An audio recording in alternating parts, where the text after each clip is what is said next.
ನಮಸ್ತೆ Anvay kitchen and ಕ್ರಿಯೇಷನ್ಸ್ಗೆ ಸ್ವಾಗತ. Friends, ನಾನಿವತ್ತು ಸಿಹಿಯಾಗಿರುವಂತಹ ಹಲಸಿನ ಹಣ್ಣಿನ ಸಿಹಿ ಬೋಂಡ, ನಮ್ಮ ಕಡೆ ಇದನ್ನು ಮುಳುಕನ ಅಂತ ಹೇಳಿ ಕರೀತಾರೆ.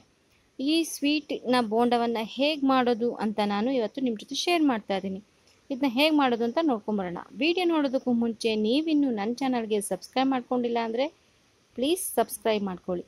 ಹಾಗೆ ಪಕ್ಕದಲ್ಲೇ ಇರುವಂತಹ ಬೆಲ್ ಐಕಾನ್ನ ಕ್ಲಿಕ್ ಮಾಡಿ.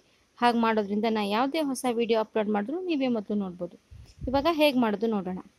ಫ್ರೆಂಡ್ಸ್, ನಾನಿಲ್ಲಿ ಹಲಸಿನ ಹಣ್ಣಿನ ಪೇಸ್ಟು ಮತ್ತು ಬೆಲ್ಲವನ್ನು ಹಾಕಿ ಅದನ್ನು ಚೆನ್ನಾಗಿ ಕುದಿಸಿಟ್ಕೊಂಡಿದ್ದೀನಿ. ನೀವಿಲ್ಲಿ ಫ್ರೆಶ್ ಕೂಡ ಬಳಸ್ಬೋದು. ಹಲಸಿನ ಹಣ್ಣನ್ನ ಪೇಸ್ಟ್ ಮಾಡಿ ಅದಕ್ಕೆ ಬೆಲ್ಲ ಹಾಕಿ ಫ್ರೆಶ್ ಆಗಿ ಕೂಡ ಬಳಸ್ಬೋದು. ನಾನಿಲ್ಲಿ ಕುದಿಸಿಟ್ಟಿರೋದನ್ನು ಬಳಸ್ತಾ ಇದ್ದೀನಿ. ಇದನ್ನ ಹೇಗೆ ಮಾಡೋದು ಅಂತ ಆಲ್ರೆಡಿ ಶೇರ್ ಮಾಡಿದ್ದೀನಿ. ಅದರ ಲಿಂಕನ್ನು ಡಿಸ್ಕ್ರಿಪ್ಷನ್ ಬಾಕ್ಸಲ್ಲಿ ಹಾಕಿರ್ತೀನಿ, ಚೆಕ್ ಮಾಡ್ಕೊಳ್ಳಿ.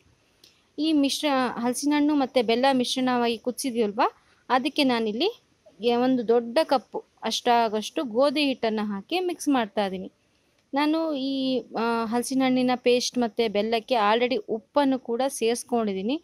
ಬೇಕು ಅಂದರೆ ಮತ್ತೆ ಇವಾಗ ಸೇರಿಸ್ಕೊಳ್ಬೇಕಾಗತ್ತೆ. ಹಾಕಿ ಇದನ್ನ ಚೆನ್ನಾಗಿ ಮಿಕ್ಸ್ ಮಾಡ್ಕೊಳ್ಳಿ. ಈ ರೀತಿ ಚೆನ್ನಾಗಿ ನೋಡಿ, ಈ ಥರ ಬೋಂಡ ಬಿಡೋ ಅದಕ್ಕೆ ಅದು ಬರಬೇಕು ಕನ್ಸಿಸ್ಟೆನ್ಸಿ. ಇಷ್ಟಿದ್ರೆ ಸರಿ ಹೋಗುತ್ತೆ. ತುಂಬ ಗಟ್ಟಿಯಾಗಿ ಕಲಿಸ್ಕೊಬೇಡಿ, ಬೋಂಡ ಚೆನ್ನಾಗಿ ಬರೋದಿಲ್ಲ. ಇವಾಗ ಎಣ್ಣೆಯನ್ನು ಕಾಯ್ಲಿಕ್ಕೆ ಇಟ್ಕೊಂಡಿದ್ದೀನಿ. ಎಣ್ಣೆ ತುಂಬ ಚೆನ್ನಾಗಿ ಕಾಯಬೇಕು.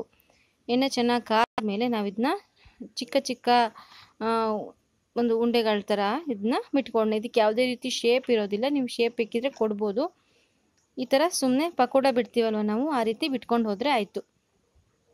ಇದನ್ನು ಆದಷ್ಟು ಸಣ್ಣ ಉರಿ ಅಥವಾ ಮೀಡಿಯಮ್ ಉರಿಯಲ್ಲಿ ಬೇಯಿಸ್ಕೊಳ್ಬೇಕು. ಇಲ್ಲಾಂದರೆ ಒಳಗಡೆ ಚೆನ್ನಾಗಿ ಬೇಯೋದಿಲ್ಲ. ಅದು ಮೇಲ್ಗಡೆ ಕ್ರಿಸ್ಪಿಯಾಗಿ ಕಲರ್ ಬಂದುಬಿಡುತ್ತೆ, ಹಿಟ್ಟಿಟ್ಟು ಹಾಗೇ ಇರುತ್ತೆ. ಅದಕ್ಕೋಸ್ಕರ ಮೀಡಿಯಮ್ ಫ್ಲೇಮ್ ಅಥವಾ ಸಣ್ಣ ಉರಿಯಲ್ಲಿ ಗೋಲ್ಡನ್ ಬ್ರೌನ್ ಬರೋವರೆಗೂ, ಕಂದು ಬಣ್ಣ ಬರೋವರೆಗೂ ಅದನ್ನು ಚೆನ್ನಾಗಿ ಡೀಪ್ ಫ್ರೈ ಮಾಡ್ಕೊಳ್ಳೋಣ. ಫ್ರೆಂಡ್ಸ್, ನೀವು ಹಲಸಿನ ಹಣ್ಣಿನ ಪೇಸ್ಟನ್ನು ಬೆಲ್ಲದಲ್ಲಿ ಹಾಕಿ ಕುದಿಸಿ ಇಟ್ಕೊಂಡ್ರೆ ನೀವು ಯಾವಾಗ ಬೇಕು ಆವಾಗ ಈ ಥರ ರೆಸಿಪಿಗಳನ್ನು ಮಾಡ್ಕೊಳ್ಬೋದು. ಸೀಸನ್ಗಳಲ್ಲಿ ನೋಡಿ, ಸೀಸನ್ ಅಲ್ಲ ಅಂದವಾಗಲೂ ಕೂಡ ಮಾಡ್ಕೊಳ್ಬೋದು. ತುಂಬ ಚೆನ್ನಾಗಿರುತ್ತೆ. ಇದಕ್ಕೆ ಬೇಕಾಗಿರೋ ಐಟಮ್ಗಳನ್ನೆಲ್ಲ ನಾನು ಡಿಸ್ಕ್ರಿಪ್ಷನ್ ಬಾಕ್ಸಲ್ಲಿ ಹಾಕಿರ್ತೀನಿ, ಒಮ್ಮೆ ಚೆಕ್ ಮಾಡ್ಕೊಳ್ಳಿ. ಹಾಗೆ ಹಲಸಿನ ಹಣ್ಣು ಪೇಸ್ಟು ಮತ್ತು ಬೆಲ್ಲ ಎಲ್ಲ ಹಾಕಿ ಕುದಿಸಿ ಹೇಗೆ ರೆಡಿ ಮಾಡಬೇಕು ಅನ್ನೋ ವಿಡಿಯೋ ಕೂಡ, ಅದರ ಲಿಂಕನ್ನು ಡಿಸ್ಕ್ರಿಪ್ಷನ್ ಬಾಕ್ಸಲ್ಲಿ ಹಾಕಿರ್ತೀನಿ, ಅದನ್ನೂ ಕೂಡ ಚೆಕ್ ಮಾಡ್ಕೊಳ್ಳಿ. ನೋಡಿ, ಇದು ಬೆಂದಿದೆ. ಇಷ್ಟಾದರೆ ಸಾಕಾಗತ್ತೆ. ಇದನ್ನ ನಾನು ತೆಗೆದು ಒಂದು ಪ್ಲೇಟ್ಗೆ ಹಾಕಿಟ್ಕೊಂಡಿದ್ದೀನಿ. ಇದಕ್ಕೆ ನೀವು ತುಪ್ಪ ಹಾಕ್ಕೊಂಡು ತಿಂದರೆ ತುಂಬ ಟೇಸ್ಟಿಯಾಗಿರುತ್ತೆ. ಹಾಗೇನೂ ತಿನ್ಬೋದು.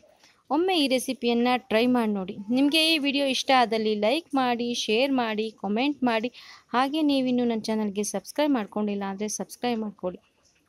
ಹೆಚ್ಚೆಚ್ಚು ವಿಡಿಯೋಗಳಿಗಾಗಿ ಅನ್ವಯ್ ಕಿಚನ್ ಆ್ಯಂಡ್ ಕ್ರಿಯೇಷನ್ಸ್ಗೆ ವಿಸಿಟ್ ಮಾಡಿ ಅಂತ ಹೇಳ್ತಾ ನಮಸ್ಕಾರ.